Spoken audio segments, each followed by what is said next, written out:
अकाल और उसके बाद कविता नागार्जुन की है।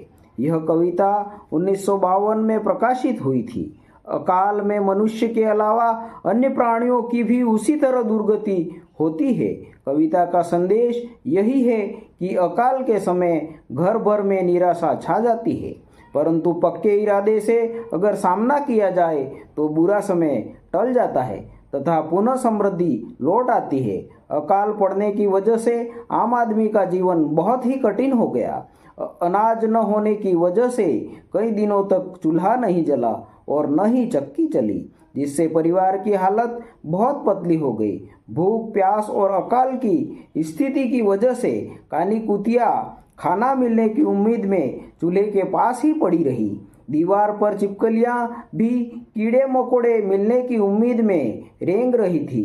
खाना न मिलने की वजह से चूहों की भी हालत बहुत खराब थी। जब अकाल की विपत्ति गई तो घर में अन्न के दाने आए। घर में कई दिनों के बाद चूल्हा जला और आंगन के ऊपर से धुआं उठता दिखाई देने लगा।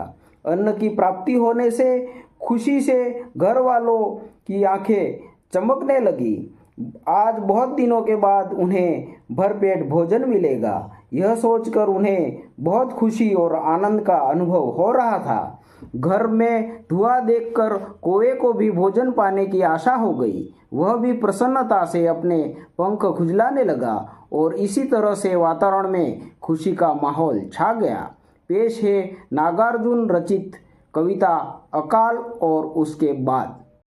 कई दिनों तक चूल्हा रोया, चक्की रही उदास। कई दिनों तक कानी कुतिया सोई उसके पास।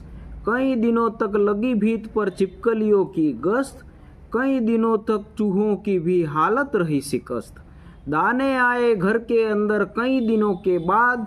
धुआं उठा आंगन के ऊपर कई दिनों के बाद। चमक उठी घर भर की आंखें कई दिनों के बाद। कौवे ने खुजलाई पाके कई दिनों के बाद।